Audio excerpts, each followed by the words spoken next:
to an ABC News exclusive interview with Ralph Yarl, the Kansas City teenager who was shot in the head and arm after going to the wrong house to pick up his siblings. The case sparking protests when it took several days for police to charge the shooter.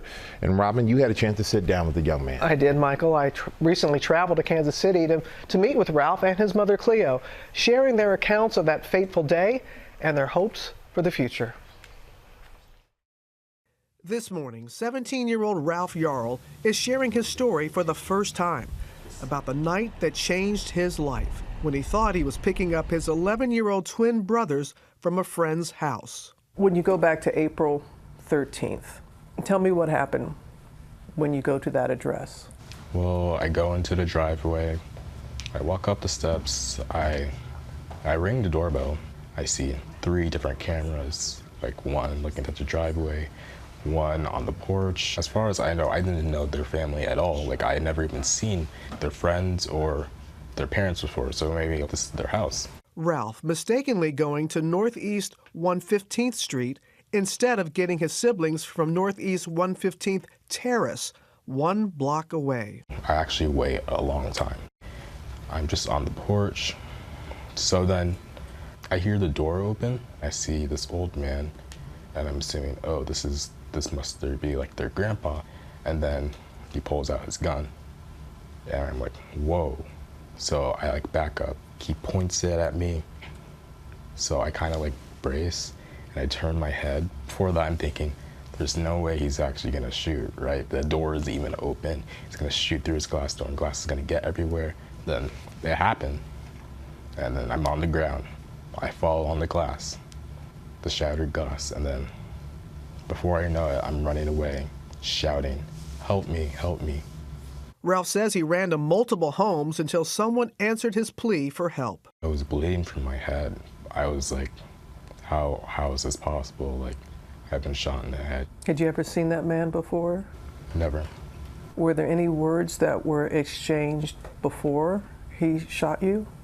He only said 5 words.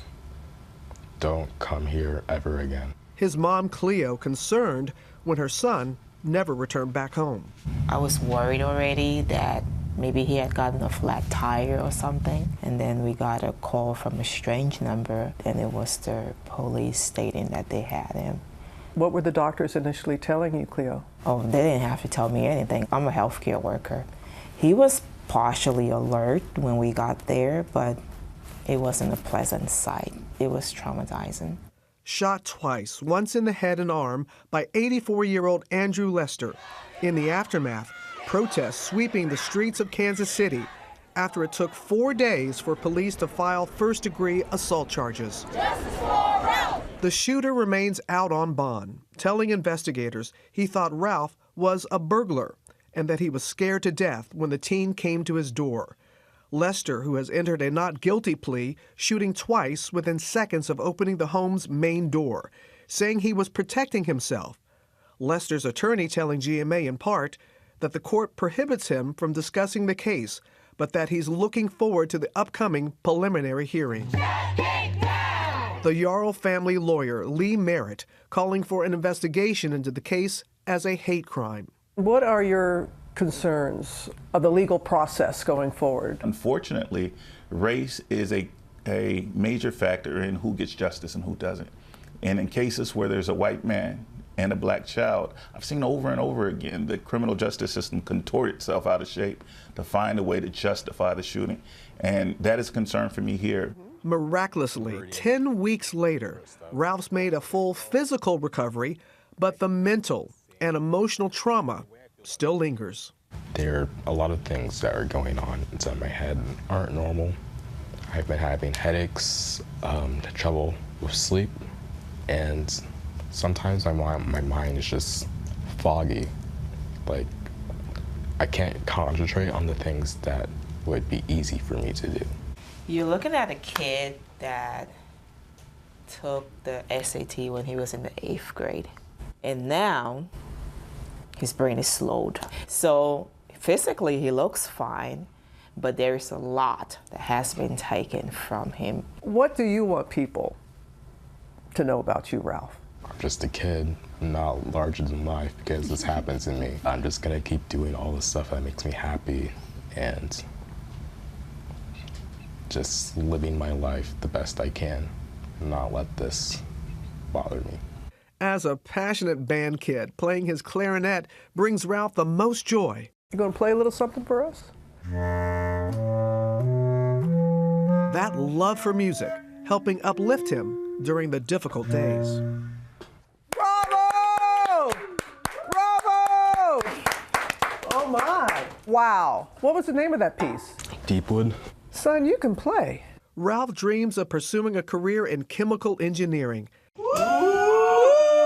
as he and his family work to heal. What is justice to you in this case? Justice is just the rule of the law, regardless of race, ethnicity, and age. He should be convicted for the crimes that he made. I am past having any personal hatred for him. He should suffer repercussions because that is what our society is made of. Trust in each other and reassurance that we can coexist together in harmony. He is a soft-spoken yet dynamic young man and had no harsh words for the shooter, and how he said, I'm just a kid. And just wanted to kind of humanize, he's not a statistic and he's not larger than life as he said, but the way he looked at me, he remembers those 5 words that he said were said to him by the shooter. He's so composed. It's amazing that he is a kid and he's trying to do his best to move on from this. But what's next in the case against the man who shot him? Yeah, we touched upon this. The dates for the preliminary hearing have been set for August 31st and September 1st. The judge agreed to partially seal the case in response to a protective order filed by Lester's attorney. That move has been criticized by Ralph's attorneys and his family, who say transparency is the key to getting justice. And you can watch much more of the interview tonight on Nightline. And they were also, the family, very thankful. Not just there in the KC community, but around the world. The letters, the mother said she is returning thank you notes, hundreds and hundreds and hundreds, and just so grateful for the support that they are receiving, and they just want people to see Ralph and to have a better understanding. And despite everything that happened, as he said, he's past the hatred towards the man who shot him. That's it. That's it. Thank you for bringing that to us, Robin. Hi, everyone. George Stephanopoulos here. Thanks for checking out the ABC News YouTube channel. If you'd like to get more videos, show highlights, and watch live event coverage, click on the right over here to subscribe to our channel. And don't forget to download the ABC News app for breaking news alerts. Thanks for watching.